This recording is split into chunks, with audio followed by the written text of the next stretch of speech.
Veneering is the process of gluing a very thin piece of wood, the veneer, to a very stable but inexpensive substrate, somewhat like this plywood, to provide the looks of solid wood.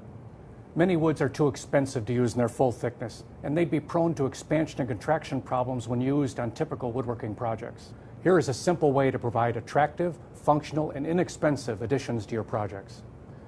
The substrate material is cut larger than needed, and interior woodworking glue is applied to the surface with a roller or a spreader. This film of glue is all that's necessary. The veneer is placed on a glued surface and clamped. Like any other gluing operation, clamping pressure should be uniform across the entire surface. Because this veneer is so thin, we'll be using cauls to help provide that pressure. Cauls are flat and rigid, and the veneers are clamped between the cauls to allow for an even overall pressure. To avoid any chance of glue seeping around the edges or through the pores of this very thin wood veneer and adhering to the cauls, a piece of wax paper is used to top the veneer.